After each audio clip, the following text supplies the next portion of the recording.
England विपक्ष टी20 series पर team India को मध्य 3 मैच विशिष्ट ओडीआई सीरीज खेलने को पड़ो एवं रोहित शर्मा निजर अभ्यास मैच जारी रखिंट।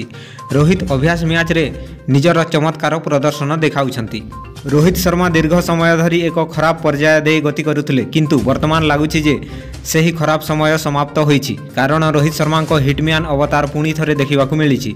रोहित शर्मा सोशल मीडिया रे एक वीडियो पोस्ट करिसेंती जेउथिरे से इंग्लैंड विपक्ष ओडीआई सीरीज पई प्रस्तुत हेउथुवा देखा मिली। दिन राति अभ्यास समय रे रोहित शर्मा चमत्कार शॉट खेली एवं छक्का चौकार वर्षा कराइथिले। रोहित गत 2टी सीरीज रे तांको बैट रु रन आसु नथिला एवं प्रत्येक शॉट को हिट करथिले। मुंबईर वांखेड़े ग्राउंड रे बैटिंग अभ्यास समय रे रोहित शर्मा कड़ा टक्कर देथिले। रोहितंको टाइमिंग चमत्कार देखा जाउथिला एवं तांकर प्रत्येक शॉट छक्का एवं चौकार वर्षा हेउथिला। रोहित शर्मांकर एही वीडियो देखिला परे लागुछि जे तांकर पुराना फॉर्म एबे फेरी आसीछि। इंग्लैंड विपक्ष 3 मैच विशिष्ट ओडीआई सीरीज रे रोहित शर्मा को देखा मिलिବ। इंग्लैंड विपक्ष प्रथम ओडीआई मैच फेब्रुआरी 6 रे खेला जिवो।